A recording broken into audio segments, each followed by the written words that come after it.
All right, there we go.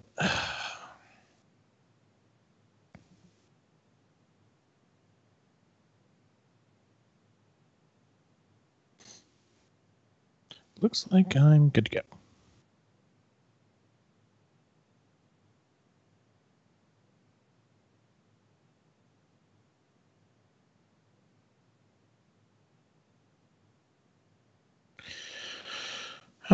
Okay. Don't look like anyone's in the chat yet. But since we now put everything up on the YouTube channel without it being edited so that you're not sitting here watching this if you are watching this on YouTube and nothing is going on, I guess we'll have a conversation. We were going to have a show last night and it was chaotic. I had we had some friends in town. I had just gotten back kind of late from a party that I didn't realize it had gone as long as it did. So yeah, and everyone else was the Canadians are joining us. They weren't able to see the movie until today.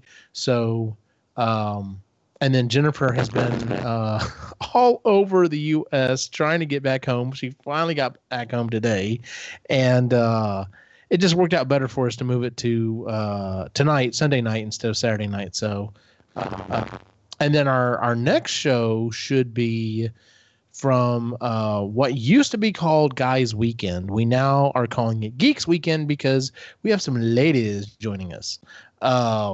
Not like that, just I have to say ladies that way because there's an awesome book series talking about on the Marginally Geeky book club. And there's a point in the book where there's a guy, he's definitely not a ladies man. He's a real dork actually, but anytime he says ladies, that's how he says it. And it's just, since most of us listen to the book as an audio book, it came through really well, and it's something that's just stuck. So who are you talking to, crazy? I'm talking to absolutely no one right now because I don't even know if anyone's in the chat, but I've started posting the entire show. I'm not editing it anymore on YouTube. I'm just putting the whole thing. So if people were to go watch the video on YouTube, right now they would have been watching me do nothing and no talking or anything. And I thought, nope, I need to fill the air with something. So because even Molly wasn't listening. So well, you know. At first I was like, is he monologuing to the dog? Like, what's happening? It wouldn't be the first time. No, it would not. It's okay. Parker used to do that to her. Parker would start talking to her when I left the room. So I'd come back and she'd be in front of the screen. Ray sent, be ready in 10 or so. Sorry, we'll explain on the show. Absolutely not. All Unacceptable. Right. JK. Let me see where... Let me text my brother real quick.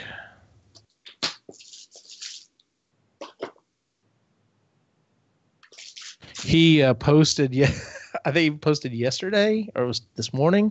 He got apparently in a battle with some wasp or hornets. I'm not sure which one it was.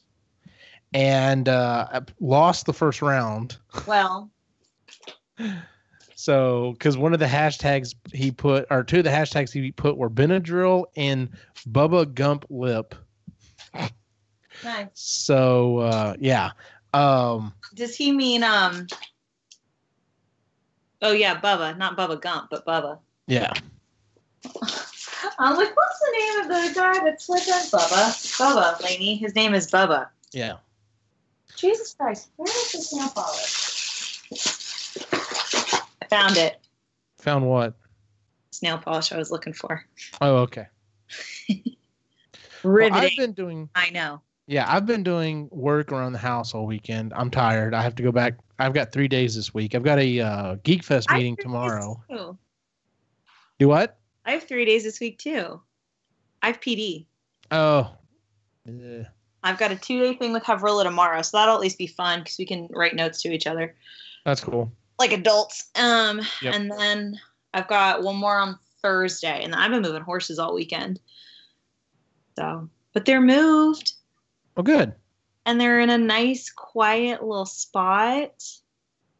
And they seem very chill and very happy. Music really doesn't care as long as they feed him every day. He could really give a shit. So, but he's already like more into what's going on at that barn because it's so chill and quiet. So. which is nice. I can't complain. All right, that was my brother saying yes, he is going to make it. Absolutely not. Tell Rudy I said no. All of my friends are doing things that we like to do together without me, Eugene. Like what? Well, Peter's watching Princess and the Frog in his fancy new apartment, and Brandon is at freaking Fantasmic at freaking Hollywood Studios, and I'm mad about it. We started a group Snapchat, which is delightful and wonderful, and I really love it. It makes me really happy, actually. But yeah, they both sent me something today, and I was like, really? It's like, fuck both of you. How dare you? Peter.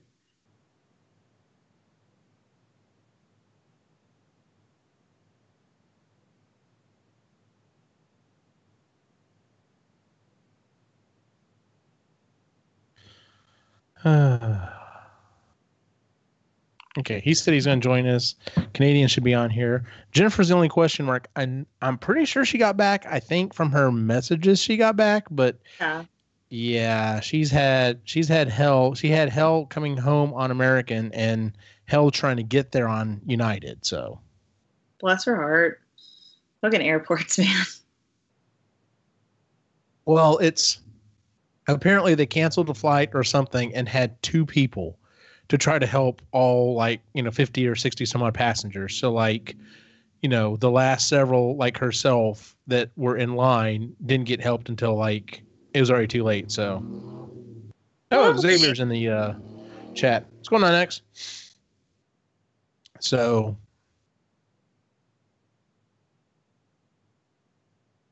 but yeah, I just made the comment. I'm like, as soon as we get some kind of a breakthrough, it doesn't matter what it is. As soon as we get some kind of breakthrough that could actually compete against air travel, that industry will just self-destruct because, they're technically competing against each other, but they're not really. It's like, who can be the shittiest? So, yeah. True fact, though. I mean, not a fan of the air travel.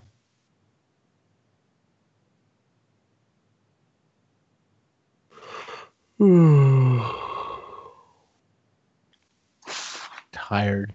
Been painting and we got do what? Painting what? Touch-up painting. And what's worse is I was touch-up painting the purple bathroom, but that bathroom is not purple. That bathroom is blue. It's purple. It's blue. It's purple. It's royal blue. It is not royal blue. No, it's not, but it's like indigo. It's definitely, but no one could tell me. I mean, granted, I have a hard time with color distinction. Can't see colors. Between the blue paint for my office and the purple paint for it, no one could tell which one was definitely the color. Well, turns out I picked the wrong one. So the touch-up painting I did in the bathroom is going to have to be redone. So, but touching up the boys' room, and we did a bunch of work in there over the weekend, and that's mostly set, mostly done. I've just got one more thing that has to be done to finish it up so we can start sharing pictures or whatever. So, well, that's good. My brother's asking 9. I'm saying we're on now, but we're still waiting for y'all in Canada. Yeah, get your ass over here, Rudy. I like harassing your brother. It's one of my small thrills in life. Who's in the chat room? Xavier. Hey.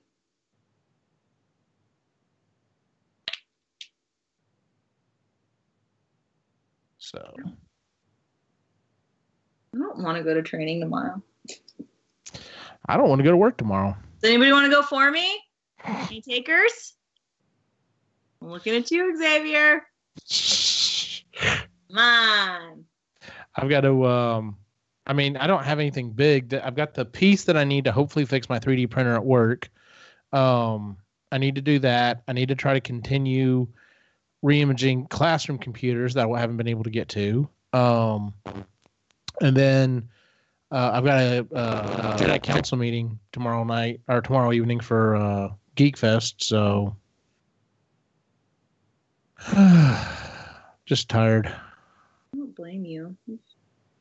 Trying to get stuff done, trying to figure out what my next thing's going to be, my next big project. I'm still working on another project, but I'm like, I need something kind of, on the side of that. Actually, I guess technically I need to finish up these next two things and then I can move on to that. But,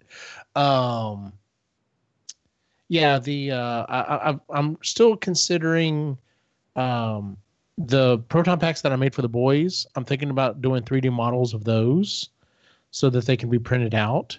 They put them on, and Nicholas is like, Daddy, I think mine's a little small. I'm like, yeah, it's a little small on you, buddy. So, like, if I redo them, I may have to, it's roughly 50% the size of a normal proton pack. I may have to do his, like, at 75%. So, Aww. Hey! There's Canada. Yay! Oh, I'm so excited. I like this hair. I do too. This hair. Yay! It's a puppy. Hi, Puppet. You're so cute, Puppet. Hello, friend. He's like, what are you doing? Showing me into the screen right now. He's like, I've been in my crate for 3 hours. Because you're the worst. Hi, Molly. Yes, you're still my number one. Don't worry. Okay. Didn't sound like a mom. I know. She's very upset. She's giving me full dingo face. She's mad. Hey, he's okay. Oh, okay. I'm sorry about that. He said he'll be on in a minute. Jennifer's still the question mark. I haven't heard anything else from her. Let's see. She saw the message at 5.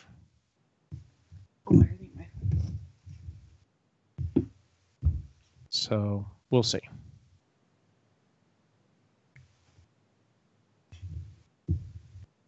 One of the other things I need to do, small things I need to do tomorrow is, so anyway, what I was saying was I may end up trying to redo, their proton packs, but I'm really considering, all right, I need to finally start digging down and figuring out this whole Arduino programming thing, because if I'm going to 3D print a proton pack for myself before I go to the fanfare next year, I need to start getting the electronic stuff figured out.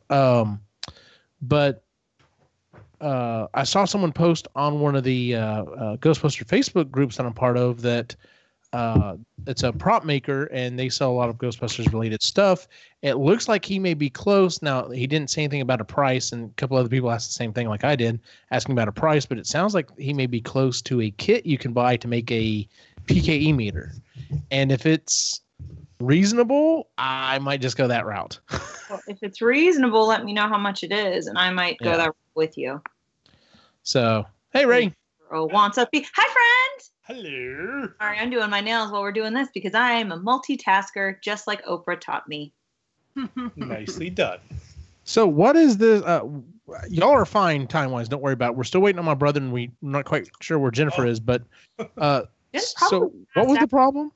"Quote unquote" problem, even though it wasn't a problem. So our timing was off because so when we originally planned to go see the movie, we couldn't. Timing wasn't allowing it. So we literally just walked in the door from watching the movie. So it's good and fresh in your mind. Fresh. So yeah. Good. And then our cottage neighbors just came up. So we haven't seen them since last year. So we had to go pop over and say hello to them as well. So it was that's cool. Yeah. Hi. Opinion on something. Yes. Okay. This color, this like aqua blue. Because the lighting's really shitty, or this like lavender color. Blue. Oh, blue. Right. I'm feeling the blue. Blue. Plus, this dries faster. You're welcome. Win-win. What can I say? Sorry. See, but I can say it to her, and it's okay. By the way, Lainey. Hell. Oh, see, I'm not late. Aha. I was actually reasonably on time. That's because I was sitting in front of my computer doing research. What are you researching? Ooh. I am researching intermittent fasting. I am doing that. Okay, talk to me. Sort of. It's like a modified version. I love it. So, news to me. Yeah, that's why I only eat. You're at work all the time. Yeah, you're at work. How are you seeing? You're at work, of course. So I only eat about twice a day. Yeah. Usually, like, and they're big meals. But I try to hang off until noon. That's like my starting point. So I get up and he waits till 3:00. Now, and I know it's a bit much, but the man just had a widowmaker heart attack, so he's basically doing everything he can. He's also vegan. I'm not vegan. We're doing the pegan thing, which is paleo vegan. Which look that up. Paleo vegan is actually kind of the best of both worlds because I just got told I had high cholesterol about 2 months ago, and so my doctor's giving me till the end of the year to get that down. So, anyways, so I try to eat at noon, and it's usually pretty big, and then I'll eat dinner, and that's it. I like all the different programs I've looked at. I think I can do it, and I think I can do 16-8 split. Yeah. I don't think that would be hard for me because to be 100% honest, I'm not super hungry in the morning anyway. I used to be. I'm not anymore. Yeah, well, and that's the thing. It's like I might get hungry around like 10. But, you know, I can hold off for a while. The hardest thing for me is coffee because I love a little cream in my coffee, and really just the coffee and the fact that I'm training. I train like 5 days a week. Yeah. So I've got to, and everybody's like, oh, you can take like, you know, BCAAs and like do fasted training. I don't think I can do that. Yeah. What up, peeps? What's up, buddy? Yeah, it makes me really nervous to do like fasted training because I just like, because like fasting for that long and then going to train, I don't know. It just makes me. Yeah, I wouldn't. I would train on. I would train after I've eaten something. You train on an empty stomach, you're gonna get lightheaded and pass out. Exactly, and I'm not lifting baby weights here. I'm lifting. No. And I'm not working out right now, so I can do this. And the other thing that Kevin Smith says, so when you in the morning, if you're starting to feel hungry, wait 10 minutes, it'll go away. Yeah, I've always been told just drink some more water. Yeah. He's like, I'm hungry, but I'll wait 10 minutes, then it's fine, then it's gone. So that's what, because I usually feel that like around 10 o'clock. Yeah. My body's Are y'all talking intermittent fasting? We sure are. Yes, you are. Okay. I'm a kinesiology guy. I nerd out on this. Yeah, I was going to say, Rudy would know. Rudy. It's really interesting stuff because I used to be like, when I first started into kinesiology school, I was like 100% against it. No. This is, the conventional learning said, no, don't do any of that. Don't do any of that. And, I was a strength coach for a very long time. And y'all familiar with Herschel Walker? Herschel Walker was a very, very well-known NFL football player, but in the kinesiology world, he is known as he is a specimen. He is he has the lowest recorded body fat in a living person. He has slightly less than 2% body fat maintained. Oh, absolutely, just absolute freak. Well, I would die. After I got done strength coaching at Stephen F. Austin, and of course I was in public education for a number of years. I was probably about 10 years into public education, and I was strength coaching at a high school, and Harker Heights actually, and we managed to catch Herschel Walker on tour, and we got him to come speak to our high school athletes. So I'm the strength coach, of course I'm taking kids to training programs. I'm giving them advice on this is when to eat, this is when to take protein, all the conventional wisdom and everything. The first thing that comes out of his mouth is, I eat 1 time a day. Yeah. God almighty. I eat all 3,000 of my calories in a day at one meal. Yeah. I eat it whenever I feel like it. Because that's more naturally how we eat as a species. And then he picks up his shirt, and the guy's like mid-50s, and I'm talking. You can see veins in his abdomen, and I'm just like, what the hell? What? Amazing. So there's all the old conventional wisdom is just kind of out the window. Well, that whole 6 small meals thing, they've kind of disproven all of that. But I was talking to David, my cousin David, because he's a dietitian. I was asking him about it and his thoughts on it, and he's pretty down. He's like, because I told him, I was like, you know, I'm hitting that like that. I'm so close to being done. I was like, I'm right there. I'm on that like last like 8 pounds, and it's just like the last time. It's that plateau, and it's driving me up a fucking wall. And so he was asking, he's like, well, have you tried that? And I was like, well, no, blah blah blah. And so he was giving me some pointers, and I usually run everything by him because he has, you know, the certifications. So, yeah, degree stuff. It's good stuff. Exactly. So he's like, no, he's like, I think it's a great idea, blah, blah, blah. So, and every time I have a question about what I'm eating, I'm like, can you look at this? Am I eating right stuff? Am I getting enough of this? So I like, it's a habit too, though, because I'm so used to eating something right in the morning. So it's a habit to get out of. Because I'm not really hungry. I'm just eating because that's what you're supposed to. Breakfast is the most important meal of the day, right? So, yeah. But no, I like it. I try. Ray's like, nope, not for me. That's the thing. I pretty much do it anyway. Yeah, I have to, because normally where I work, I'm not allowed to eat or drink. So usually only me one. I'm only able to at certain times of the day. And it's usually later in the day. By the time, like, so if I wake up at and I'm up at like 4:45 at the latest. No, I'm up at 4:30. So I'm out of here. I get to work, and I haven't eaten anything until about. God, it's usually in around 9 or so. Mm-hmm. So I mean, there's almost 5 hours that I've. Yep. So I'm already there. Yeah. That's fair. Mm-hmm.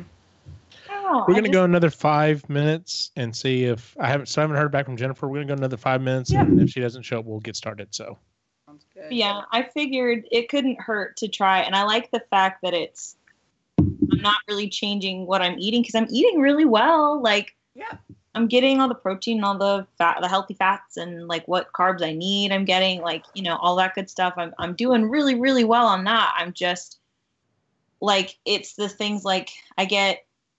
In the evening, I want something sweet. It's stuff like that. And so I feel like if I can shift all of my eating and change that pattern a little bit, that it might help me knock off this last little bit. And if it works really well, I can continue it with the rest of my training and put on a little bit more muscle and go from there. So, because I'm kind of into this whole being really strong thing. It's super fun. Yeah, it's fun. I like it. Awesome. It's addictive. It's very Getting addictive. strong is addictive. Hell yeah. I love it. I like going into a room being like, I'm stronger than you, and you, and you, and you, and you, and you, and that one over there, and that one over there. I love it. Fucking awesome. I can bench press all of you. I can bench press all of you. Right. I got really happy when I could bench press 3 digits. That was. I got to it was 100 pounds, and I did it, and then I could clean 115, and I could back squat 185 and deadlift like 110, like 210. Hell yeah. Yeah. I had my thighs were as big as Ray's. Like, it was awesome.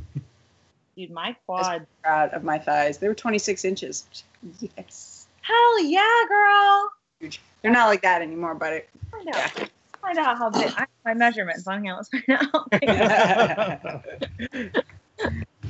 No, I've genuinely enjoyed it. It's been really, really cool. Now, for whatever reason, in the gym, mine are 25 inches right now. That's awesome. Very proud that I've worked very hard. It's amazing. Do you know who Brooke Entz is? No. So Brooke Entz is a CrossFitter, but she's hilarious and stuff. My friend and I, we talk about how we want Brooke Entz's lower body, not her upper half. She's genetically jacked up. I don't want big, giant Arnold arms, but she's got like this great ass and these fantastic legs. I'm like, that's what I want. And she's really, really strong. And she's my height too, so it's like, it's doable. But she's funny. Like that. I got some. There's actually a girl at my gym that I have a big gym crush on. I will never be as ripped as her. Who? She's like, Molly. Seriously? Molly. It's Bruno. Fine. Damn mine. She like listless. Like, she's like a power lifter for like her school.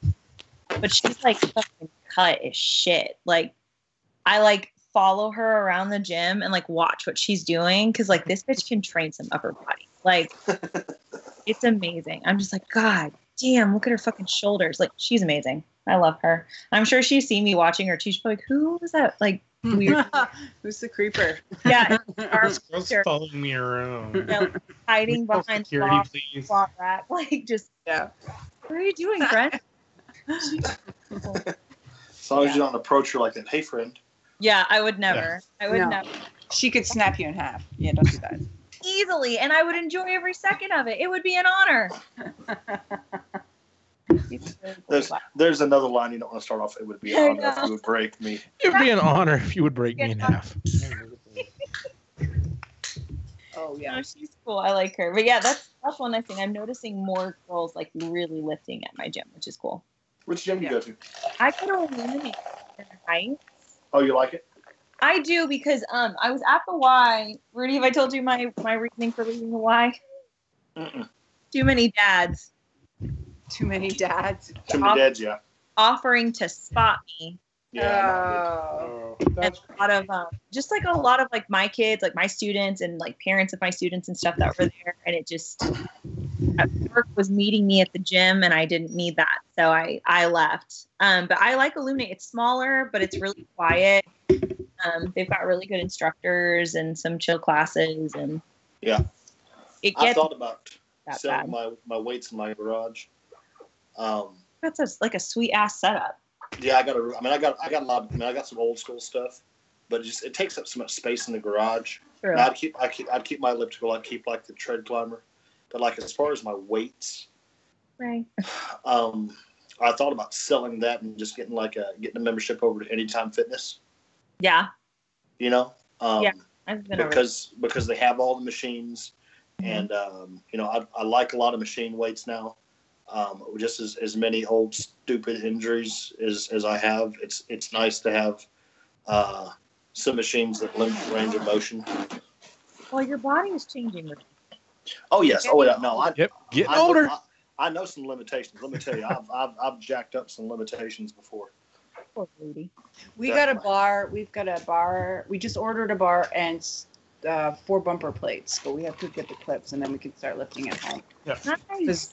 Gym memberships are expensive when you are trying to do renovations. Yes. Ah. Are the two of you interested in a hell of a squat rack? And how would you get it up the there? Shipping? I was gonna no. say, if you pay the shipping. Yeah. It would Pay be the cheap. shipping, big guy. It would be cheaper if you drove down, probably. Probably. Especially as heavy as it is. Yes, I know what he's talking about. Because it's We only have about stupid. 90 pounds. No, 60 pounds. Oh yeah, we've only got 60 We've only got 60 tons of plates. Like it's not. It's 90 pounds. Well, The bar. This- and the Yeah. all the bumpers. this rack is rated for 1,000-pound squats, so it's yeah, it's a good one. It's an old schooler. It's like the I'm mountain. okay. Cast iron. Yeah, it's Yeah, Yeah. it's 18 gauge steel. It's a heavy son of a So gun. it's like a weightlifting set for the apocalypse. Yes, pretty much. It's old school strength coaching stuff. Just, My dad would probably love that.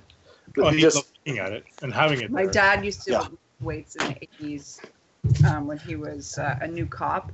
oh trying yeah. to, like, yes, I'm jacked. I'm 22 and I'm a cop. Here's And my mustache. Here's my muscles. I'm he ready. had a mustache.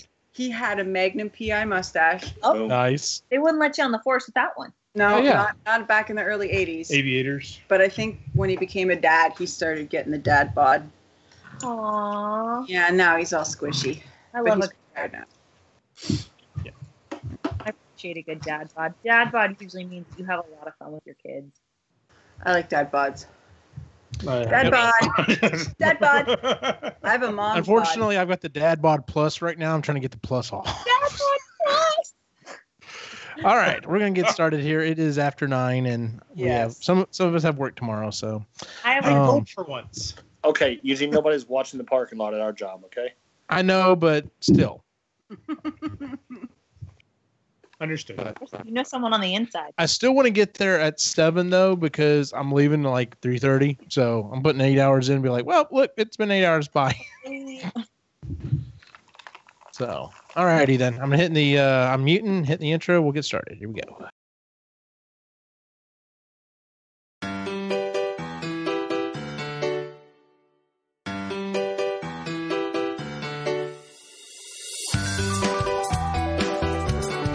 You're listening to the Epically Geeky Show, a place for all things geeky.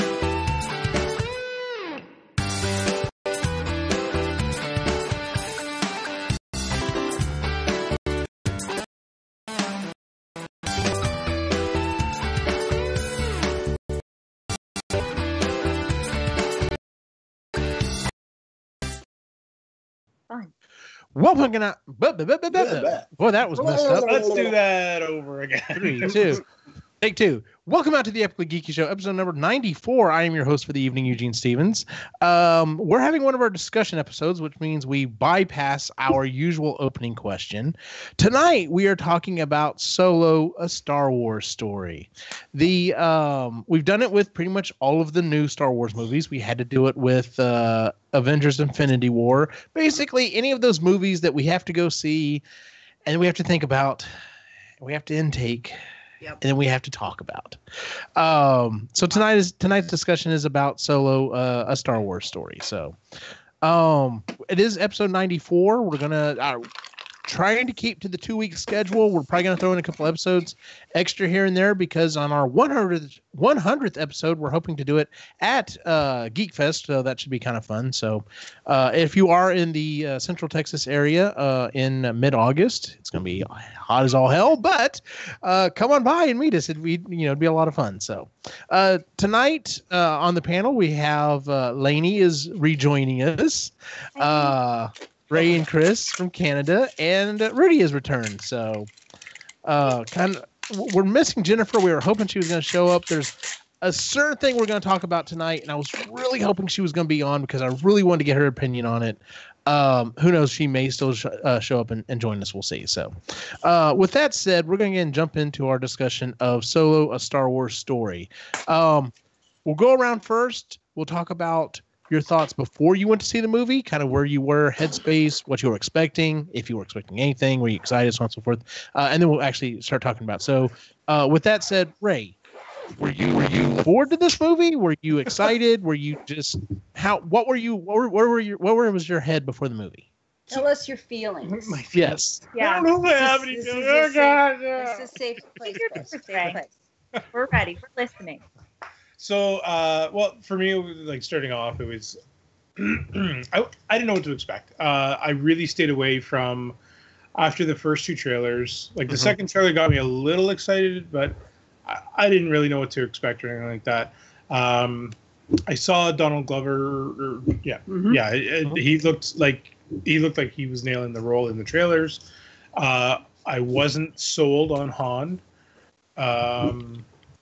but I wasn't too excited. I was a little excited, but I wasn't pumped. I wasn't like, yes, I have to go see this movie. And then work on the way. So literally, we just watched it tonight. So it's Chris, what about you? I was really happy I was able to stay away from it. I will say that. Good. Yeah, I was kind of. I understand that. You're like, okay, I've seen enough. I don't want to see any more. And yeah. So, What about you, Chris? Were you excited for this? Were you just like, we're going to a Star Wars movie? Meh. Whatever. Yeah. I don't know. I'm not into the lore, the whole nitpicky crap. I just want to be entertained when it comes to Star Wars, and I have a familiar base for the storyline. There's so much with it, though, right? So sometimes it's hard to remember details, but yeah, I was just, I don't know, Woody Harrelson. I like him. He's in it. That sold me. Lainey, where were you before going to see this movie? Well, Eugene and I actually talked a little bit about that on the way to the theater. If you go back and listen to us talking about Rogue One, I think Sai puts it best, like when he talks about how I go and see a Star Wars movie. But in my own words, I am like a dog about to have like a bone put in front of me. I'm just stoked. I don't really give a shit I'm just really happy about it because I love Star Wars and I get excited anytime they throw anything at me. I'm just down. Mm-hmm. I always go in with a very positive headspace. I hadn't seen a lot of the trailers when the trailers were like running a lot. I knew who was playing Han and I was kind of fine with it. It wasn't the guy that I was hoping they would pick, but I was down. You know, there was no way that they were going to make like 100% right choice on that. I was super, super down for Donald Glover though. Yes. Because I love Donald Glover. He's my angel and I will go see him in everything. And plus, like, he's born to play Lando. Like, I think he did a great job. So, I went into it with a really good attitude. I was just excited. I knew I was going to get to see Chewie, and I'm always excited about that because he is my sweet, sweet angel. And I would go see an entire movie of just Wookiees. I hope they do that. Oh, that would be fantastic. That would be horrible. I don't know. Everyone said every time I've ever thought that, everyone goes, "Have you seen the Christmas special?" I'm like, no. They're like, it will change your mind on that. It will change your mind. Yes, it will. And it was horrible, and I don't care. I'd get drunk enough for that. I could get drunk enough for that. Rudy, where were you before, headspace-wise, before seeing this? I'm a lot like Lainey. Super excited going into anything Star Wars. Just incredibly excited. However, this time around, because I tend to watch quite a few YouTubers about Star Wars theories and things like that. So I kind of shut that down about 2-3 months ago, because I didn't want to hear any of their predictions or their ideas and things like that. Because some of those guys, they really go off the deep end about what should and shouldn't be there. And I don't want to hear all that. I want to just kind of take my own perceptions in. I try not to think about it a whole bunch before going into it. I just want to go in and I want to enjoy it, and I want to see, what do they put together for me. So I was excited going into it, pretty giddy, and kind of want to go see it a third time now. Yeah. This was not a movie that I had asked for. Like, at no time did I ever say, "Hey, I want to see a Han prequel movie." So when they announced it, I was just like, "Oh, okay, we'll see how it is." I don't know the guy who is playing Han. I thought, okay, it's fine. I'm going to give him a chance. I'm definitely not going to be one of those that's like, oh, well, no, he obviously not him. I'm like the rest of y'all, in that when they announced, Glover was playing Lando, I was like, oh, that is so perfect. Seeing Woody Harrelson, I thought was going to be interesting. So I wanted to see, what kind of character he was going to play. I'm glad to see we're getting some of these bigger actors come in and get to play a role and have a part of the universe. It's we're starting to get the Star Wars version of what's happening in the Marvel universe, where we get these big actors come in and get to play different roles. Honestly, like, even the day of, I'll take that back. I was honestly kind of thinking I may not go see this like right offhand and wait to kind of see what people said. Just because of some of the stuff, and we can kind of talk about this in a second, some of the stuff that happened production-wise on this movie. And then I get a text from my brother saying, I went and bought you a ticket. I figured you'd want one. I'm like, okay, so I guess I'm going opening night.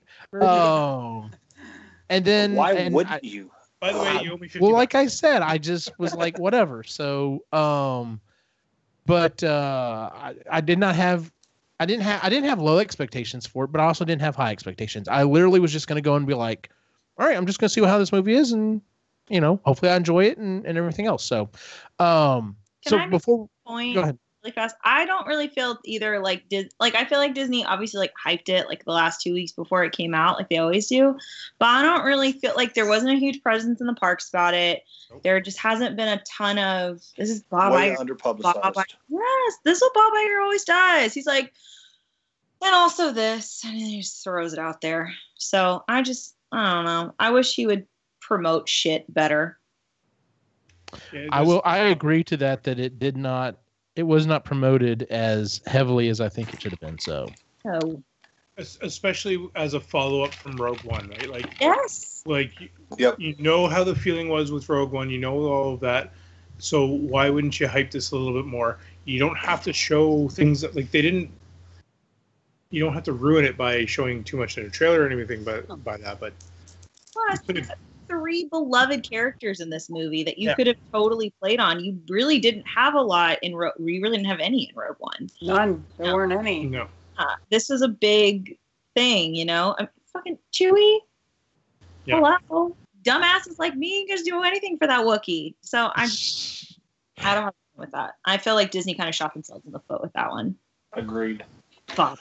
Well, like I said, the production. I definitely agree about the not promoting it as well as they should. One of the things that I did not like about this movie, and has nothing to do with the movie, is the time in which it came out.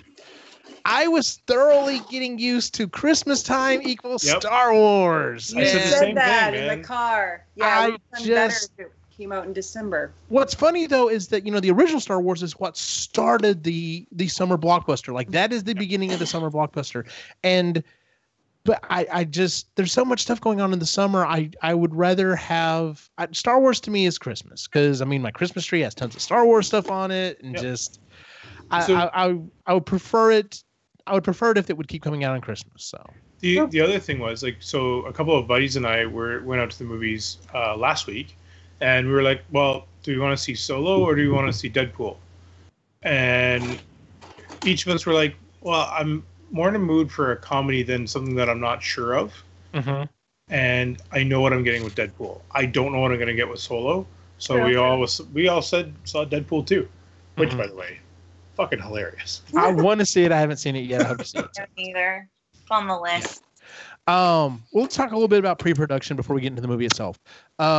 Originally, the writers, directors for the Lego Movie, a movie I absolutely adore, were set to direct this movie, and after everyone pretty much got locked in for all of our characters, they started shooting, and then some stuff has come out back and forth as to what happened, but they were let go, and it wasn't completely amicable.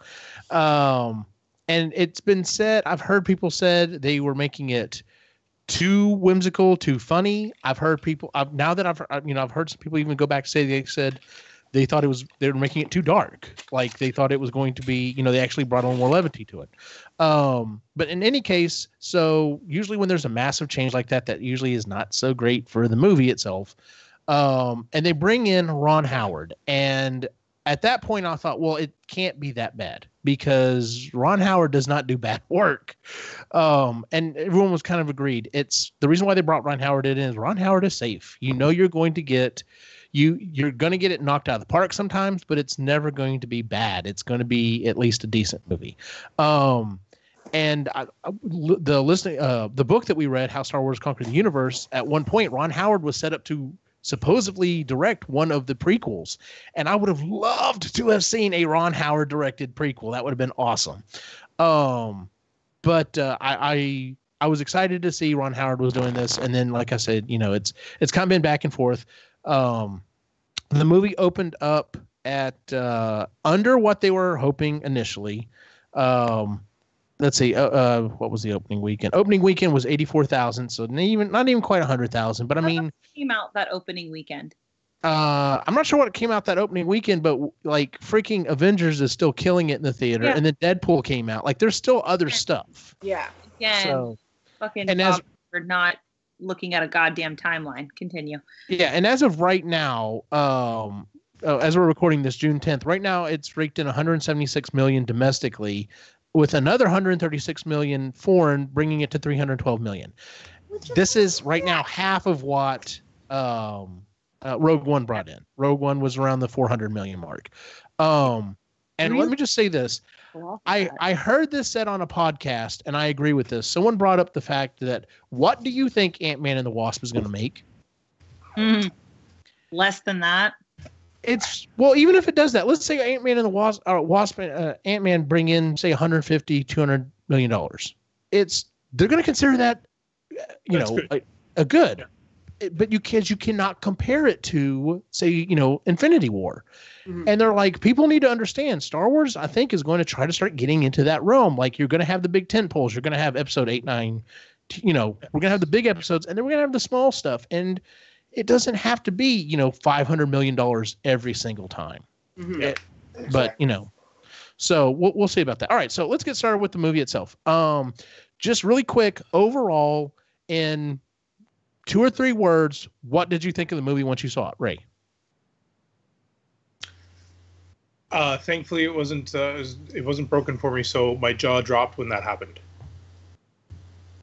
That's what. Okay, Nice. that's what you're saying. Chris, what was your in 2 or 3 words your thoughts of the movie when you walked out? L3 is my spirit animal. I can see this. We started calling it the Laney droid. Lainey, thoughts on the movie? When I first walked out of the theater, well, my heart was warm because I love Chewie. But fun for everyone. I just thought it was fun. Mm-hmm. It was a fun movie. I thought it was fun. And I thought it had that same spirit that all these Star Wars movies had with the rebellion, and I liked it. I liked it a lot. Rudy? It's very Han. Rudy? Very well connected. That's what I was thinking, because as I was getting into the later half of the movie, just the things that I've kept up with Clone Wars and Rebels and some of the books, there's so many things that they kept saying. I'm like, oh my gosh. So yeah, the conversation with my 8-year-old on the way home was quite intense. Oh yeah, I bet it was. Was on this show right now. I'm going to echo Lainey's thoughts, like literally, because I have Star Wars ships hanging from my office. I've got quite a few things in my office that are Star Wars. My new partner moving in is probably even a bigger Star Wars geek than I am. Mm-hmm. So he's already got a bunch of stuff as well. In fact, behind his desk is a standee of Han frozen in carbonite. And at first I was telling people it belongs to my new partner, and then I just flat out started telling people it is my new partner. But everyone that I've talked to about it, I've said it's a fun movie. Like, it's just go in and have fun. It is a fun movie. Go and have fun. So Rogue One was so super. This was so fun. Yeah. Our kids did not like Rogue One. They just didn't. It was serious. It was too serious for them. It was not fun. This one they liked. It's Han. Yeah. Han's fun. It's Chewie, Han. Nice. The whole gang. Fun for the whole family. All right, so I've seen the movie twice, and I don't remember everything that happened and the exact order and everything. So this is going to be a little looser for me, because normally I have everything pretty, all typed out. So jump in, of course, at any time, throw in anything you want to throw in there. But so we start the movie off. Han is basically hot wiring a. No. We don't start off there. Where do we start off with a story? Which okay. In Rogue One, so we actually got some context of what's going on. We didn't get a scroll, but we did. You're absolutely right. We did get some commentary as to leading up what's happening. Yes. You're right. You're actually right about that. Sorry, I did not expect that. I mean, we get, of course, a long time ago in Galaxy far, far away. You're right. We got just some information that flashed up, but we didn't get an actual scroll. So I was good with. I'm fine with that. If they don't want to do the scroll, that's fine. If that's just for the episodes, that's fine. But give us a little context. So I don't want an opening scroll, because that is something so specific to the actual episodes and the saga. I like that they make that separate. I like that it's different. Yeah. Well, now that they've done it, they need to continue on with it. Definitely. I'm sure they will, because I feel like they got a lot of backlash on Rogue One for that. Oh yeah. It's still odd to me. It's still odd seeing the Lucasfilm logo come up with nothing. Sometimes there's a little background music or a little noise, but yeah. It's fair. Anyway, there's a little part of me that kind of hopes that Fox deal goes back and they just go back and just put it in there, just put the fanfare in there. But anyway, so we open up. Han is hot wiring a vehicle and jets out and ends up getting out, and he meets up with Kira. And he's like, she's like, what happened? And he said, well, the deal that I was part of went bad, and he ends up pulling out, what was the name of the stuff that he was holding on to? We just freaking heard it. It's basically energy. It's what they use to help power, lots of different things. And he's held on to part of it. What? Corlax? Or something. Corlax? Or Sarlacc pit. Yeah, we'll go with Sarlacc pit. Yeah. So he's got some of it, and and she's like, that's enough that can hopefully get us out of here. He's like, yes, I know. We might actually be able to get out of this place because they're basically living in a slum. They're chased by some guys, and they basically come up, and he starts to give one of his smart ass. This is where we start to see this kid, trying on his Han. Yeah. As it were. And he's like, hey, listen, I was just coming to see y'all, the traditional thing. And they're like, you need to go talk to Lady Proxima. And so he ends up giving Kira the little vial, which, by the way, I did not realize that was Miss Clark at first until I saw her. I don't know what it was. Like, it just didn't register to me. But yeah. So we end up going to Lady Proxima, and I like what they did. Like, there was a lot of creature work in this, and I like that it wasn't just another humanoid character. So this giant worm thing comes out. Basically, he comes out and he's trying to bluff her. The whole grenade thing. Yes, I loved. So funny. You made the sound with your mouth. Yeah. Okay, I feel like they let Mark Hamill do a lot of stuff like that in The Last Jedi, and it felt a little out of place. But in this movie, like, that kind of shit is perfect because it's Han Solo. Yeah. I loved it. I loved all the stupid bullshit Han Solo-y shit that they let him do. I loved that. That made it. But yeah, I died with that. So good. Yeah, that I thought that was funny. The fact that she called him out on it. She's like, no, you made the sound with your mouth. They end up getting away, and then we have this really cool chase. The chase itself was a lot of fun to watch, especially seeing the stormtrooper on the bike get like blown out. That was fun. Yeah. And it was a nice action piece, and they get to basically the starport or whatever, and they're trying to hide, they're trying to get through. And then they get separated, and that's where she gets pulled off, and he's I'll come back for you, and then he's trying to figure out how the hell he's going to get it off. He's going to get off the planet. And then and Lainey and I were talking about this. I think one of the biggest problems that a lot of people have, Psy including, was that the music in Rogue One just wasn't there. And I can agree to that. The music, at no point during Rogue One did I really feel the music, Star Wars music, kind of kicked in. And we get this upbeat, heroic, inspirational version of the Imperial March. Join the Empire. Bring peace to the galaxy. And I that's like 5 seconds, and I loved that. Let me interrupt you on that, okay? Because here, and this one kind of hit home with me and Jameson. When you watch Rebels, finally, that music is played in Rebels quite a bit every time there is Empire propaganda. So that, like, at that point when they started playing that music, me and Jameson looked at each other. We're like, "This is awesome." So he goes up. Basically goes up and he's like, "I'm going to be a pilot." He's going to try to join the Empire. And how did y'all feel about the naming thing? I didn't need it. Necessary. I didn't either. That felt like fan service, and I didn't need it. Yeah, because he asked him, who are your people? And he's just like, I don't have any people. So he gives him the name Solo because he's just one. So that was a little, I was just like, whatever. It's not like it hurt anything or didn't either.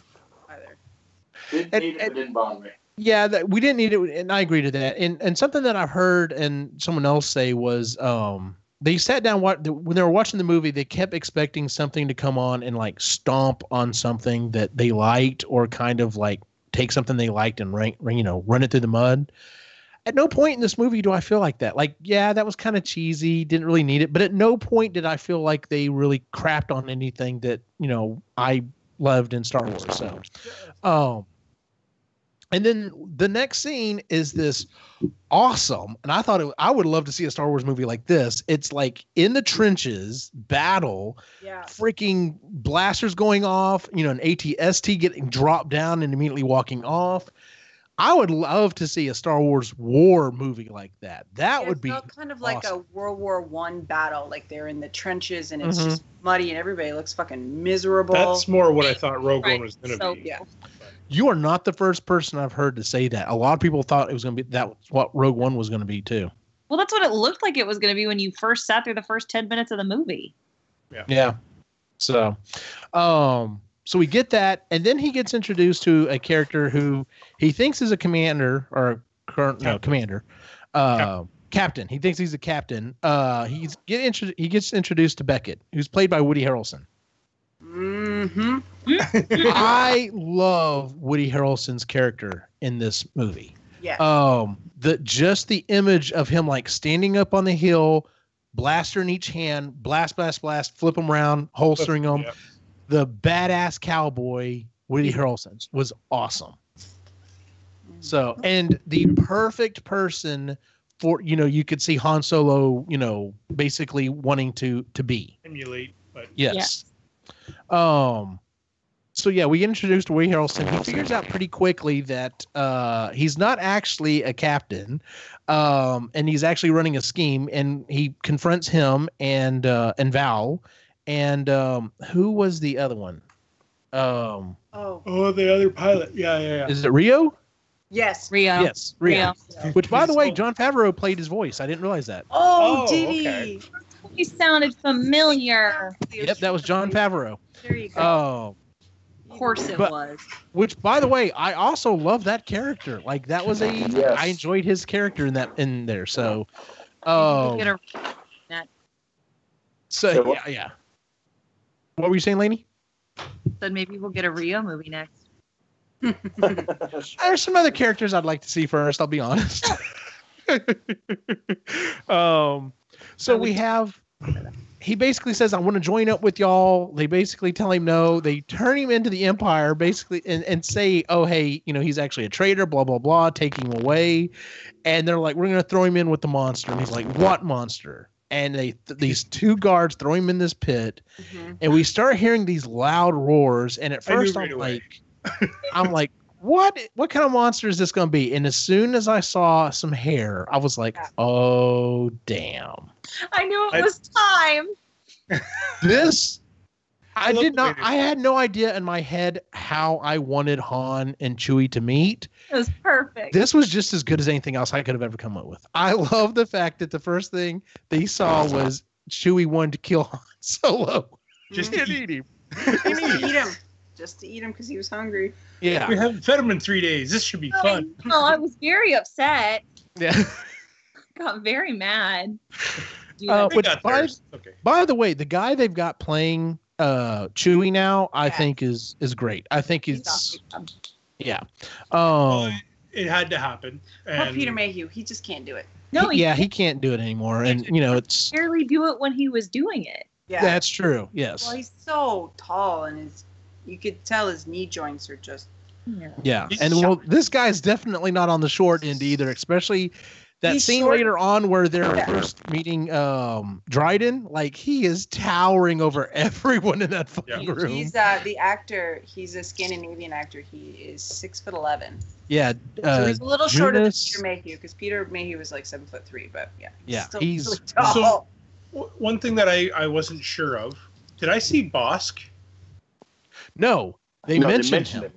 Oh, I know that they mentioned it, but one of the characters, it looked like one of the characters that had was trying to help get Han into the before he gets to the cage and all that stuff. And around that time when they arrest him, I thought it looked like Bosk, but there may have been someone wearing very similar thing, costume. But very similar costume. But anyway, I do know that they mentioned Bosk there too. So yes, they do, and I love the fact that they kind of threw that in there. Yes, it's fan service, but it's one of those little things that it's like, of course you can mention something like that. Yes. So, so they end up, he ends up teaming up with Chewie. He's like, yes, I speak a little bit of I speak a little bit of Wookiee. Wookiee, yeah. They end up getting out, manage to get to the ship right as these pirates are taking off. Convince them to take them on. They take them on. The shower scene is hilarious. Hold on, you missed one of the best quotes in the movie. You will never have a deeper sleep than in the lap of a Wookiee. That was great. Up in the lap of a Wookiee. That's my dream. Oh man. And yeah, Val is not having it. She's like, nope. And of course, Rio is trying to convince them all the ways, like, hey, we could use the muscle, this, that, and the other. And but we get in that shower scene, and first it's just his feet, and then we see the Wookiee step in, and he's just like, we couldn't do this separately. Nope. That's the type of humor I think. Sorry, like Chewie saying something smart ass, like, no. Yeah. No, Got to save on water or something. Something, yes. But I think that humor worked really well in this. Like, I didn't feel like that. Things like that, I think, worked really well. So, they're basically filled in as to what's going to happen. Watching this movie the second time, like, this movie, like, goes. It keeps going. There's not a lot of other side stuff going on. Like, we really do follow our main characters the whole time. So, so they're filled in, and they're basically said, hey, we're robbing a train. So I'm like, oh yes, I want to see this in a Star Wars version. So they show up, they basically are hijacking this train. The plan is they're going to let off the last part of the train. They're going to uncouple the part. They're going to blow the bridge, and then they're literally just going to swoop off with a crap ton of this energy that they need to pay off a debt that Beckett has to Dryden Voss. And it's at this, I'm sorry, before we get to that part, it's nighttime. Val's still talking about, are you sure this is what you want to do? And of course they ask, well, what are you in for? Why are you doing this for? What are you in for? And she's like, well, I think it's for a girl. And he kind of mentions, he's like, yeah, there's someone I'm trying to go back for or whatever. We do get some more smart ass comments from Rio about, never settle down or anything like that. So, I like this. I like that scene. I liked the little bit of baby Chewie backstory that we got. Yes. How the Wookiees were enslaved and yeah. Taken cheek. Yeah. That, so everyone, it's at this point, we have another iconic scene. I almost forgot about it, is the fact that, Beckett's the one that gives Han his blaster, that epic freaking awesome blaster. So cool. Yeah. So he gives him the blaster. Then we get to the train, and things are going okay at first. They've pretty much got everything set up. Val's supposed to blow this bridge, and the guys are all taking care of business. They're getting everything unlocked or whatever, and getting this train taken care of. And then these marauders show up out of nowhere, and we get this really awesome action sequence where I think it's interesting that the train has a top and a bottom half, and it turns sideways and stuff, and that was a lot of fun. The marauders show up. They start taking things apart. Unfortunately, Rio gets hurt and ends up dying. Han has to end up taking over the ship or whatever. And Val, who is really close to Beckett, ends up sacrificing herself because it's pretty much the only thing she can do.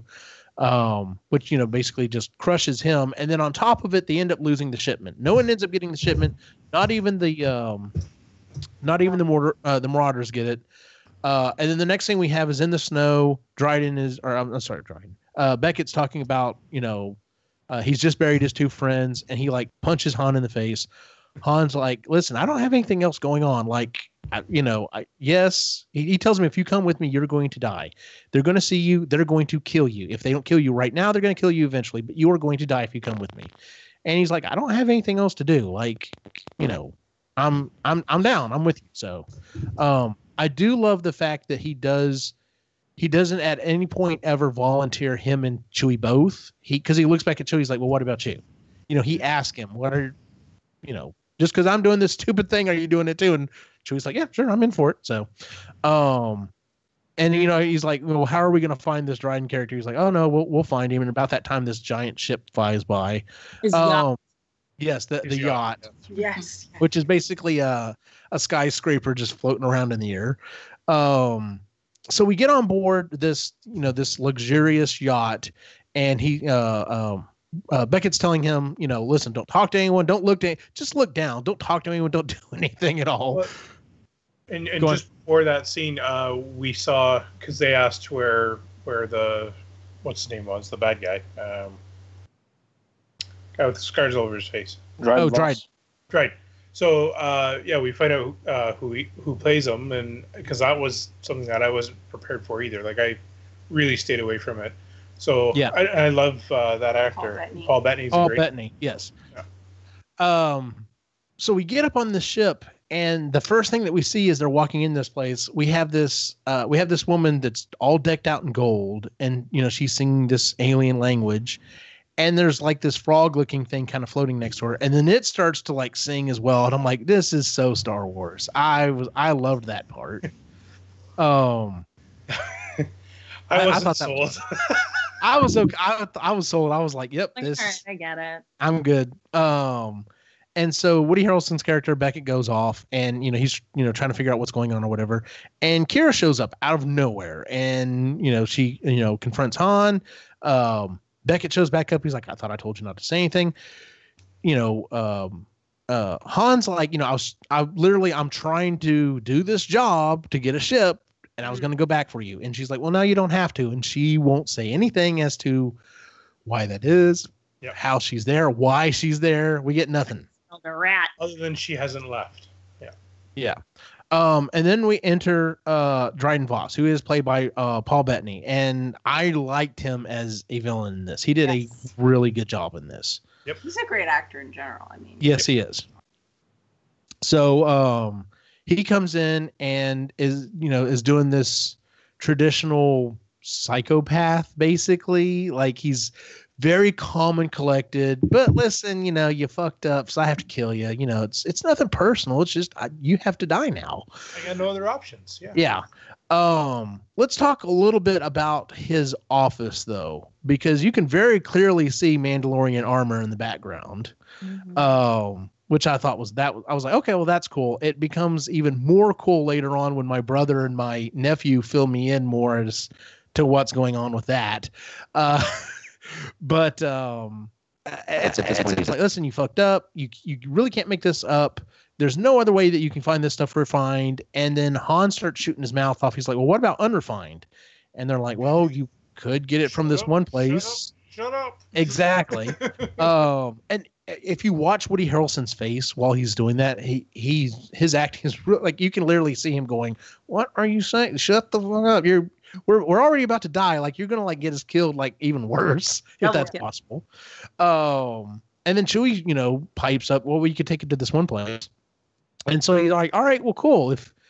If you think you can do it, that's great. And turns to Kira and he's like, do you think your old friend can do this? And she's like, I think he can. Then that psychopath turn comes on, and he's like, well, good, because you're going with them. And it's just like, oh, well, this is lovely. So they get in the transport. They've all been charged with this, what they have to get done. They have, how they're going to do it. And they're like, the first thing we need is a ship. Well, where can we get a ship? And she starts mentioning, well, I know a guy. It's kind of a long shot. I love the fact that she's describing him as, he's slick. He's very, charismatic. He's just awesome. He's good looking. And you can tell Han's just like, really? Okay, just keep going. That's fine. And the size of his. Yeah. And we see these droids that are fighting each other, and then we're taken back to a sabacc table, and there is Lando Calrissian. There he is. Yes. Go on. There's Kate. Oh, yes. And yes, one of the many. I love that. I love that callback later when it's like, that's a lot of capes. Yeah, maybe too many. I'll be honest. If we could wear capes in modern society, I'd fucking do it. I'm just telling you right now. You can't. Well, you can't. I can. Yeah. Yes. Oh, well, at least not being a weirdo. But we would look adorable in some capes and some like cute mittens and some hats. But I love the shot that we get. And I have to say, it's an iconic shot of Lando, leaned back at the table, and we see the shot between Han as he steps forward, between his legs. It's just a very, it's the gunslinger and the gambler. And I love that shot. I love the way that the game went down. I've heard some people have said, well, I guess Lando's really not that good of a gambler if he has to cheat. And I'm like, he cheats. He's a hustler. Once. Yeah, he's a hustler, and that's the whole deal. Exactly. And it's just, he only has the one card, because I thought if he kept pulling cards, it would be one thing. That's the literal, you have to be good enough to get people to that point, and then that's the death nail, is got my. The other part of it is he's amazing at bluffing, right? Like, and that's because he's a hustler. Yep. Yeah, so we have the traditional, we have the thing. We know that there's a sabacc game where he loses the Falcon to Han. Yeah. And that is not what happens here. And I'm like, oh, okay, so this is obviously not the way this goes down yet. So that's interesting. So Han basically loses his shirt, and they afterwards he's talking to Kira. She's like, we have a job that's going on. He says, I'll do it for, I think, 40%. Yeah. And that's when Beckett steps in and is like, well, you'll do it for 25. And he kind of goes back and forth. He's like, yeah, sure, fine. For you, since you're a friend, I'll do it for 25. And so at this point, we get introduced to the last major character, L337 or L3. I had this conversation with Lainey as we were driving back. I've heard some people have said they weren't quite fond of her because they're kind of, quote unquote, getting tired of the mouthy attitude droid in Star Wars. If you think about it, with the exception, well, no, I guess you can kind of say even 3PO, but every single droid is a mouthy bitch. Wouldn't you be too? Like R2, Yeah. He specifically says in the first movies, watch your mouth, R2. Watch your language, R2. Yes, watch your language, R2. BB-8 is, just kind of doing his own thing. And then, of course, we got, it's, I like the fact that these droids have a lot of personality or whatever. But in the fact that she's like this hippie, like you can, like the way she's built, she's hippie and she's a loudmouth and she is a hardcore, like, equal rights. She's a mouthy broad. I love mouthy broad. Yes. But And oh my God. I thought it was hilarious that she's talking to these droids. The cage fighting. Yeah. In the cage fighting. She's a self-made droid. She made Oh, herself. Yeah. Which I thought was, so she's like the most sentient droid out of all of them. Yeah. Which I loved. I thought that was pretty cool. I love the fact they have to drag her away because she's literally about to deck that guy, which was awesome. Or had his face. Oh, which by the way was Ron Howard's brother, because I was like, okay, yes, Ron Howard movie, he has to be in somewhere. That's where he was. So he's in a movie. Yeah. I thought that was awesome. Yeah. I love the fact that they're coming back now. Lainey, you missed part of this because unfortunately you had to get up to run to the bathroom. I was dying. Yeah. But they go back. My water intake has been on point lately. Come and fight me. Rookie mistake. Well, what's funny was that she like kind of pats me on the arm and she's like, I've got to go to the bathroom. I'm like, 2 minutes, because she almost missed the Lando thing. Yeah. I'm glad you didn't stop me. Because I didn't know. Yeah. No, stay right here. I was like, okay. Yeah. So they take her, they go back to find the Falcon, and he's like, yeah, it's kind of, it's kind of secure. Yeah, it needs to be secure. And it's like, no, you're actually stealing your ship. Yeah. Got impounded. And that was something else, and Lee didn't get to see that part, is when L3 is cutting through the fence and she's like, don't look at me. I can't perform when you're looking at me. That was good. I could feel you looking at me. I can feel you looking at me. So they steal the Falcon. And I have to say, when I first saw the images of how the Falcon looked with the escape pod that's in the prongs essentially in the front of it, I wasn't sure. I like the way they described how it is, that it was an add-on, number one, and it was also a escape pod. Yeah. So, but seeing the Falcon like crisp and clean and everything else was interesting. I enjoyed seeing it brand new. So, but yeah, so we get in the Falcon, we start heading out. We have the scene between Beckett basically reinforces and tells Han, look, don't trust anyone. He's like, if you don't trust anyone, you'll never be disappointed. And it's kind of at that point he's telling him, listen, I'm included in that, but he doesn't completely go for, so far as to say that, but we find that out later. We have a scene between Kira and Han, with the with the capes, which was awesome. And then the other scene of that really stuck out that I really enjoyed was the scene with when Kira goes up to the bridge and starts talking to L3 and her comment of how Lando is in love with her and she's just not into it. Maybe it might work, but probably not. Yeah. I love when she asks, like, how does that work? And she just looks at her. Oh, it works. Oh, it works. Yeah. Yeah. Oh my God, that was so funny. Don't worry about me. It would happen. I love her. Yes. And oddly, she was right. So we'll get to that in a second. So the plan is they're going to fly in and they're going to get this. They're going to get this unrefined, material, or whatever it is. Coaxium. Yeah. What's the word? Coaxium. Coaxium. Okay, there you go. Yeah. They're going to go in and get this unrefined coaxium. They have to get it out quickly because once it reaches a certain temperature, it basically explodes and they become a ticking bomb. But to get to it, there's basically this nebula that's around the planet, and you have to fly through a certain way because if you don't do the Kessel run a certain way, a certain distance, then you will die. Yeah. So they fly through. And they land on the planet. Do what? 20 parsecs. Yes, 20 parsecs. And I love that they corrected that because it is a measurement of length. So yeah. Exactly.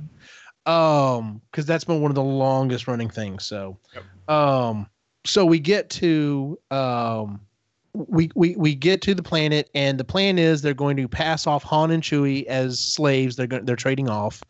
So they take them off as slaves. Beckett is dressed up as has the skiff armor on, which was freaking awesome. I love that callback as well. Yep.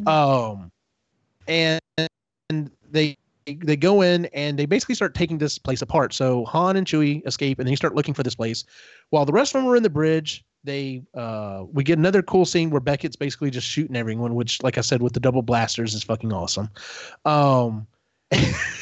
And then we get to the part where L3 is trying to get one of these droids to move over, and she's like, restraining bolts. So she takes the restraining bolt off, and she's like, you're free. I don't care what you do now. Go free everyone else. I don't give a damn. And she starts doing her thing, and he listens. So we start seeing him going around and taking the restraining bolts off all these other droids, and they start doing the same thing, and they start a rebellion. And at one point, she's just like, I found my calling. Yeah. Love her. I'm a freedom fighter. In the meantime, we have Han and Chewie. They're going through these caves or whatever. They come across some other Wookiees who are been enslaved, and Chewie's like, I can't leave them, and Han gives him the only weapon he's got, and he's just like, I understand. Go. I hope to see you again. Go do what you got to do. And so he goes on, he gets into the vault, starts collecting this coaxium, like pulls this huge thing on this thing, and they're like, excellent, only 11 more. And he's like, what? 11? Love that. He starts pulling this stuff together, and then we have a full-blown riot. Yeah. We cut back to the Falcon. We've got Lando doing the Lando Chronicles, which I'm just like, that is awesome. Chapter 5 continued. Damn it. Yeah, and that's when he calls down and he's like, y'all are not going to believe what I'm seeing up there. And L3's like, oh, I'll believe it. Yes, that's when she found her calling. Yes. So they're trying to get back off the planet. Everyone, kind of regroups. They're pulling out or whatever. Chewie shows back up to save Han with a bunch of other Wookiees. They're trying to get everything loaded on the ship. They're trying to get out. And that's when L3 gets shot. And Lando loses it and runs to her and is trying to bring her back. He gets hurt as well. Chewie runs off to go help him. Han's basically covering him. They pull him back in the ship. They barely get out of there. And, he's like, listen, we got to get number one, L3 dies in his arms, and he's distraught. That part just to tweak it a little bit. So it was actually Han goes after Lando first, and because that's when Chewie and the other Wookiee, they're trying to get Chewie to go with them, and he's that's like, right. "Oh, I gotta go," and so then he goes and helps Han and Lando and L3 Olive. So. Very true. Yeah, you're right. So we get back on the ship. L3, basically dies in Lando's arms. He's pissed off. Like everything's just gone to hell. He's just lost apparently his love, because I don't think she was. She may have been exaggerating a little bit, but not too far. Not much. And they're trying to get out. Han is doing the ship, and they're starting to go back through the Kessel Run, and here comes a fucking Star Destroyer. I also love the fact that he's like, listen, I know these guys are not going to waste a TIE fighter on this little piddly ship, and of course, like 8 drop out right there. Yeah. And so it's at this point he's like, well, we're just going to go through the clouds, and we're going to find our way through. We get this really awesome flight scene with him and Chewie in the passenger seat. We get that iconic line from the trailer where he's like, "Where did you learn to fly? You're 180 years old, 190 years old. You look great." Yeah. And as they're flying out, they're like, how are we going to do this? And they're like, let's take L3's memory module, because she's got all this mapping information. Let's plug it into the Falcon. I love the fact that they do that, and it gives the Falcon the personality that it has in the rest of the movies. You know what I'm saying? Someone else pointed out that I was listening to another podcast. Someone else pointed out that really makes a lot of sense whenever, 3PO was talking to the Falcon, and he's like, it's such an interesting dialogue. I bet it is. I bet C-3PO trying to talk to L7 would be a really interesting conversation. Yeah.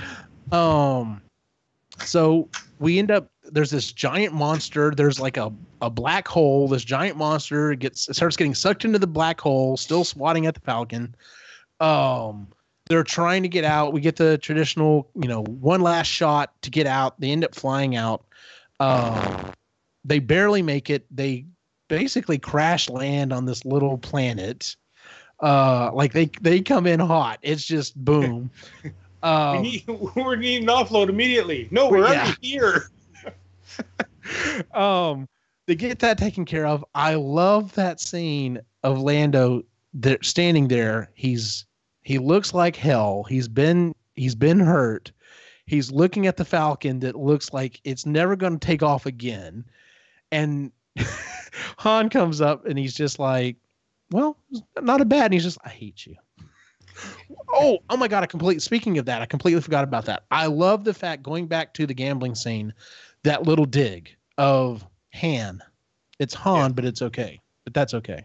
And it's just like, of course he would dig something like that, if he's trying to get this guy's goat to mess with him. So the stuff gets refined. The Marauders show up. They have this conversation, and we find out the Marauders are not who they're supposed to be. Any thoughts whenever she takes the hood off? Oh, I thought it was cool. It was great. It was a good Yes. scene. I just don't know the character. I have a feeling somebody else does. Well, okay. There we go. Here we go. So we don't, to my knowledge, we don't ever get the name Enfys Nest, even in Rebels. But because so much of this is happening, presumably at the same time or very close to some of the events in Rebels, they harp on the fact that there are lots of Rebel cells that are forming at the same time, and of course you see that part of Enfys Nest's little group ends up being one of the Rebel cell members with Saw Gerrera that dies in Rogue One. Did you catch that? No, I did not catch that. Okay, one of her people. You got to go back and watch it again. I don't know his name, but one of her people with her with Enfys Nest, one of the alien creatures ends up being with the group that is with Saw Gerrera and dies on Jeddah. Really? Or we think dies on Jeddah. Yeah, you bet. Okay. So that there's a big connection there with, okay, these rebel cells in time are starting to come together and work together, which is, the whole premise behind Star Wars Rebels. Yeah.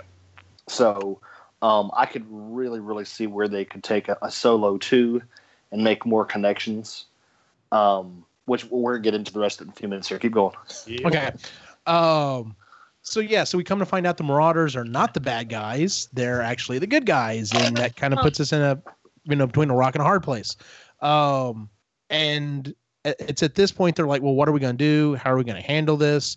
And Beckett's like, I'm gone. Like, there's no, you understand, if we don't die now, we're going to die later. Like, they're going to hunt us down. This is not the Empire. They're going to either come get us themselves or Red Dawn. Don't know who the fuck that is. Apparently that's whoever, whatever his face is working for is Crimson going Dawn, to kill us. It's Crimson Dawn. Crimson Dawn. I'm sorry. Crimson Dawn. Crimson Dawn is going to kill us. I'm walking. And, Han's like, I can't do that. I have to see this through. And I think we can win.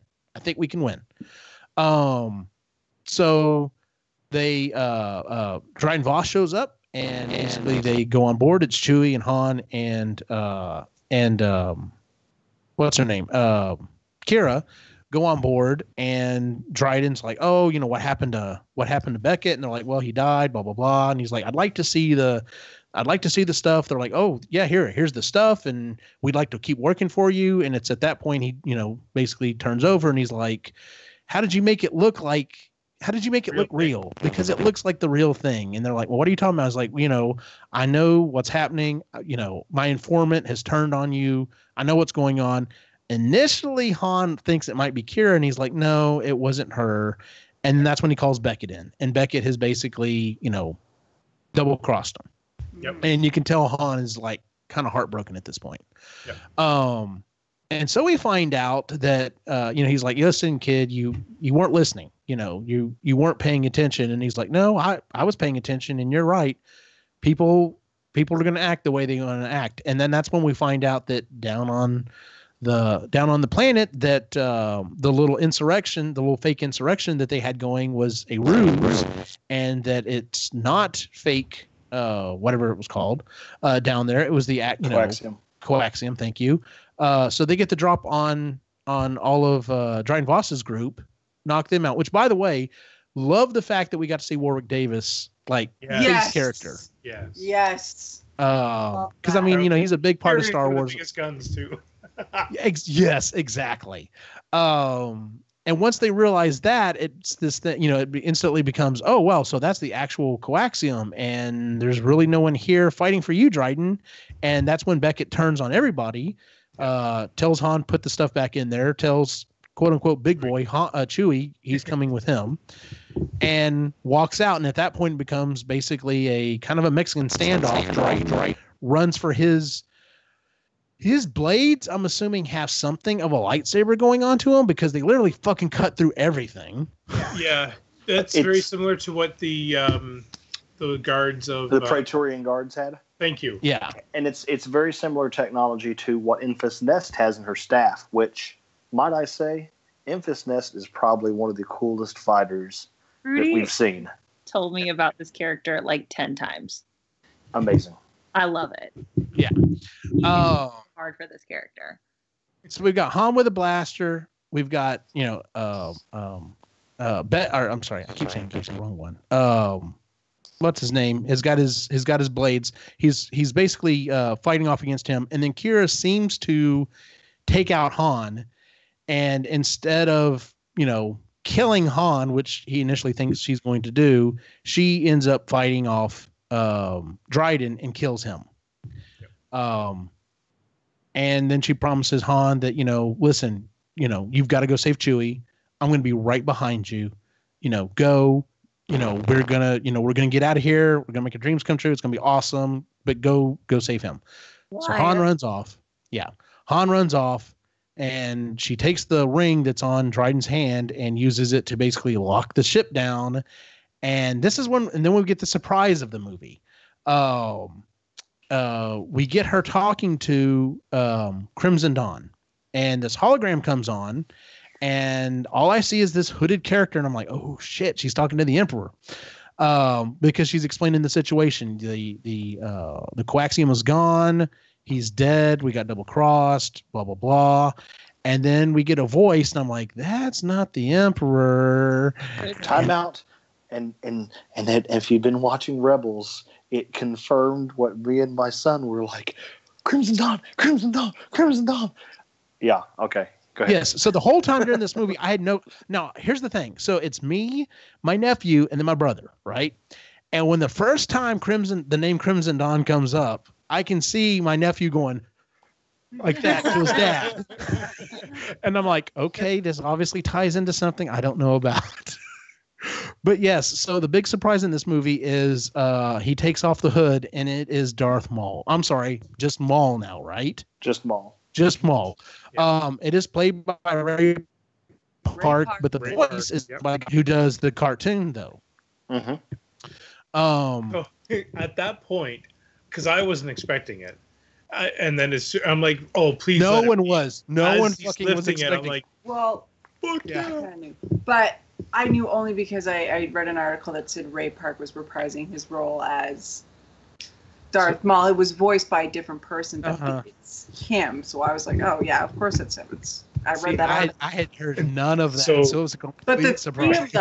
three of them were sitting there. Well, all three of them did the same thing. They all leaned forward and they're all like, oh, just to watch that. It was great. So, but what I love was that he still got his saber, right? The dual, Yeah. which is awesome. Which is the new one from Rebels.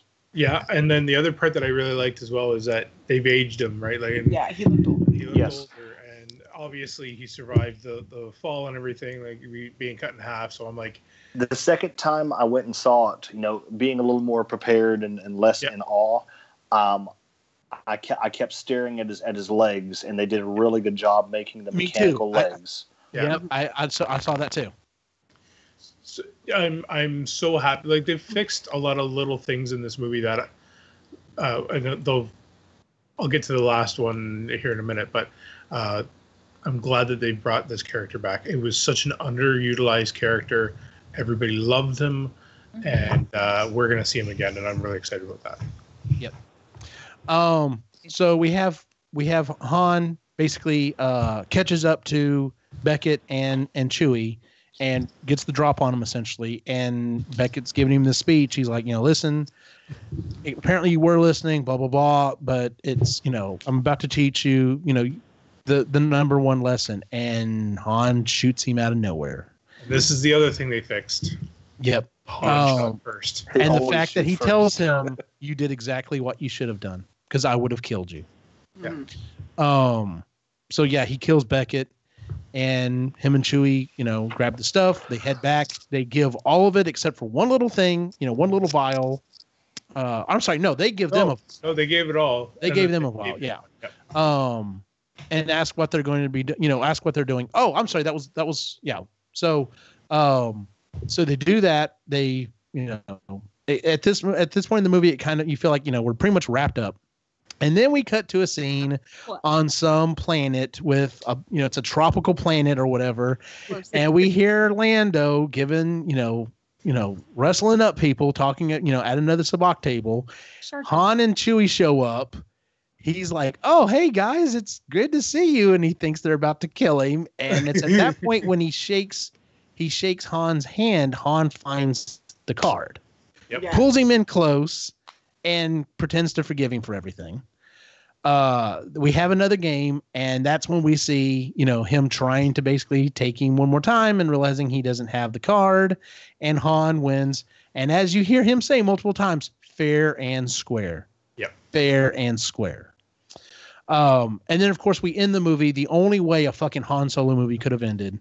Han and Chewie on the bridge of the Falcon, hitting the levers together and hitting hyper.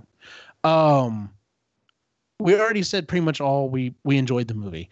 I thought it was a fun movie. I enjoyed it a lot more than I thought I was going to. Mm-hmm. Like I said, at no point did I feel like this crapped on anything Star Wars wise. And I'm like you, Ray, there's lots of little things that I think they did a good job with. I'm so glad they finally explained the Kessel Run in a way that makes sense. Yep. Yeah. Yep.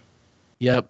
Because it's like, okay, so you made the trip in a shorter distance than normal, why would that be a big thing? Until you see the movie and you're like, oh, well, that fucking makes that's a big difference. Yeah. That's a big difference. So I told you they could have just called the movie Kessel Run, a Star Wars story. That could have been good too. Yeah, I would have seen that. Yeah. So any other thoughts you want to throw out there? This one's made me excited that they're making a trilogy out of it. It was a slow burn, but I'm really happy with the way that they ended it. It was, especially with the bringing Darth Maul. Logan was like, I don't like that girl, but she's a survivor, and so actually, what Logan kind of had a realization is, oh, so she's kind of like Loki. Yeah. Yeah. Kind of. Yeah. Yeah. Yeah. So that's a great way to put it. Good enough. After seeing the movie, what were your thoughts on? And we have not said this kid's name, and I'm guarantee you, I'm not going to get his name right. Alden Ehrenreich. Yeah. I'm sorry. I'm going to start off with that one. I'm glad he didn't do a Harrison Ford, or he kind of took the who was it that played Star Trek?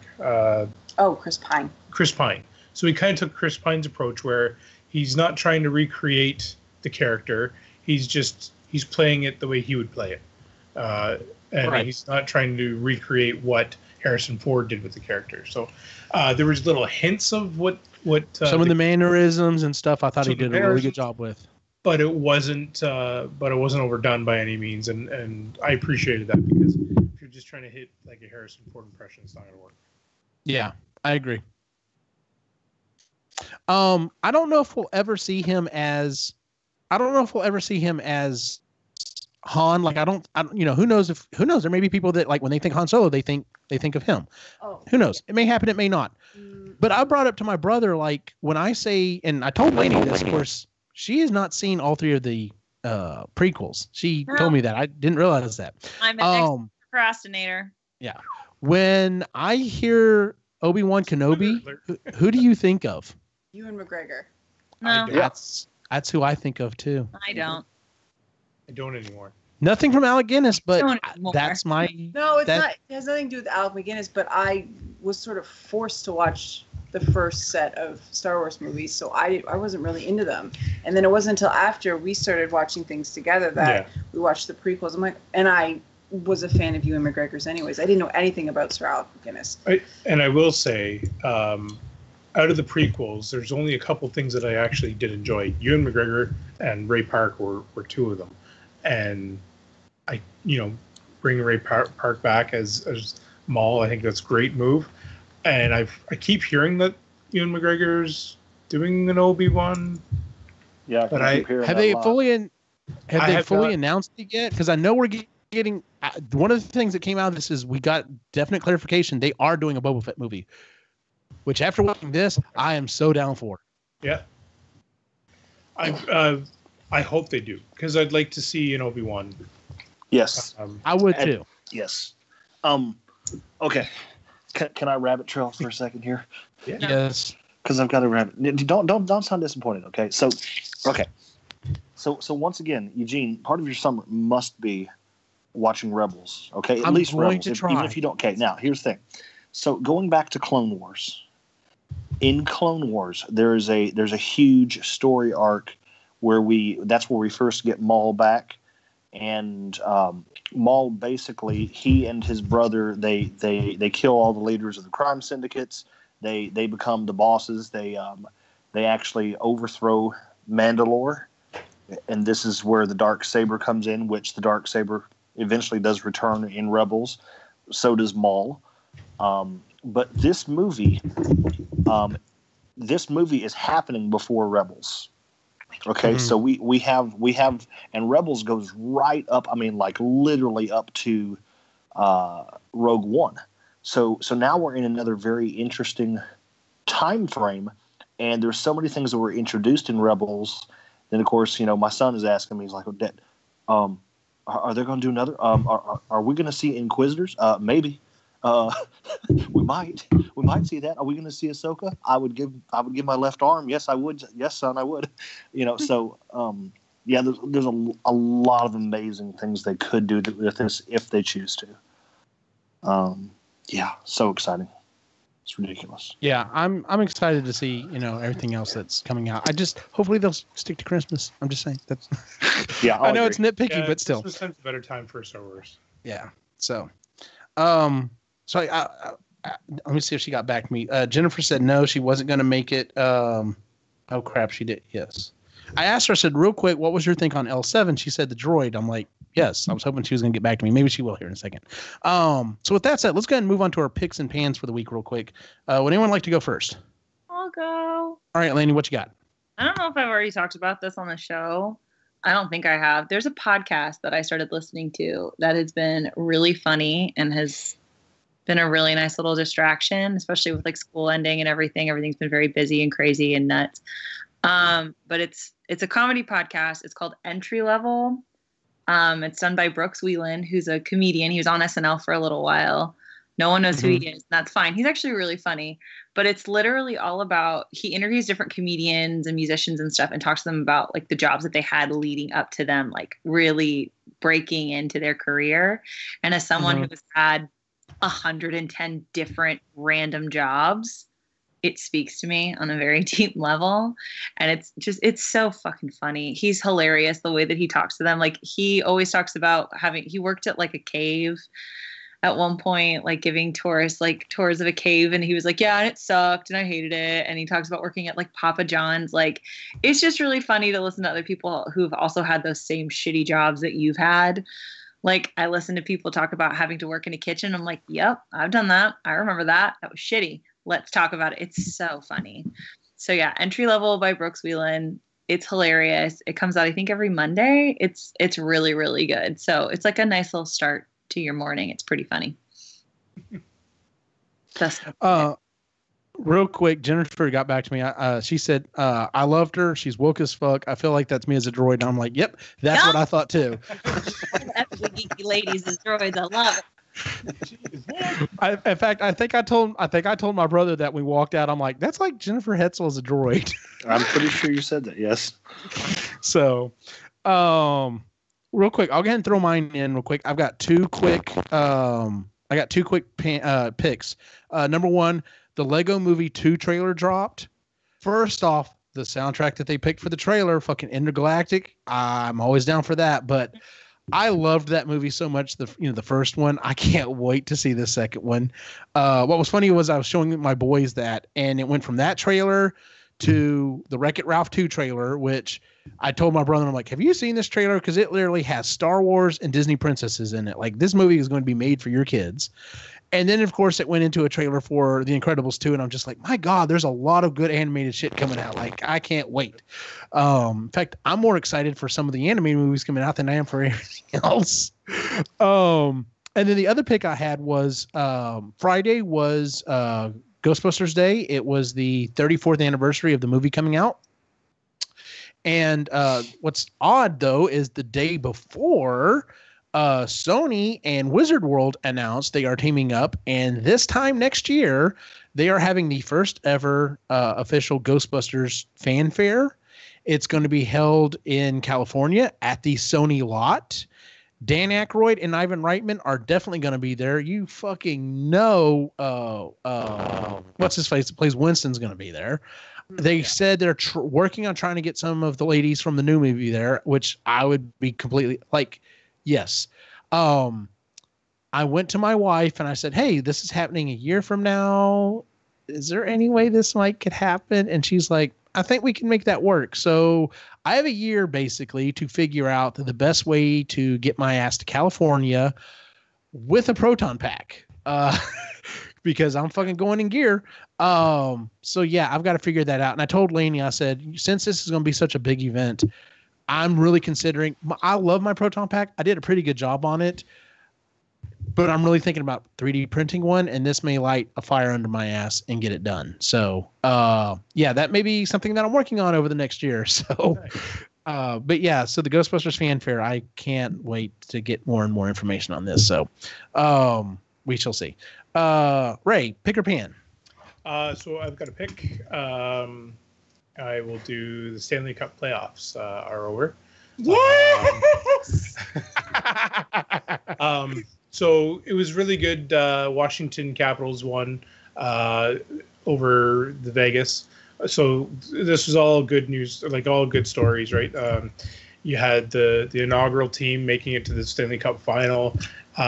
They had such a backing. They're bringing hockey to the States, which is what I really appreciate. And what I mean by that is there are certain pockets of the States that really enjoy hockey, but this was a much bigger scale. Like to have it in Vegas and have the backing that they've had is really good. And so it's nothing but good things for the sport. That being said, the Stanley Cup being lifted by Ovechkin was awesome. And I love that man, like he so wanted to win this cup so badly. He's carrying it everywhere he goes. He was at one of the baseball games. I can't remember which game it was at, but he's out in the stands and all he's doing is carrying the cup around. Like he's ecstatic, and he's probably the number one fan of his team. And to see him, like, yeah, it was awesome. So. That's cool. Yeah. Ray, what would you do with the Stanley Cup?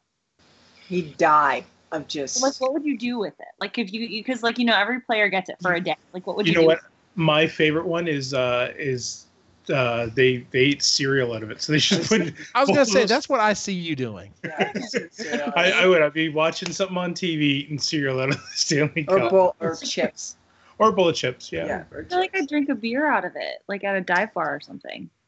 No, couldn't do it just because of the way that it is. It's huge. Straw.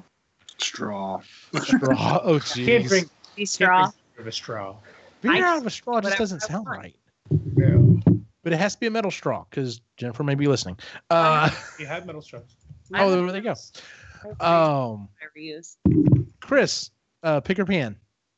Pick on Friday. Logan had a band performance at Canada's Wonderland, which is a big theme park down in Toronto.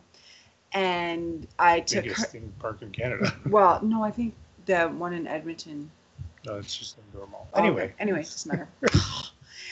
Anyway, Dad.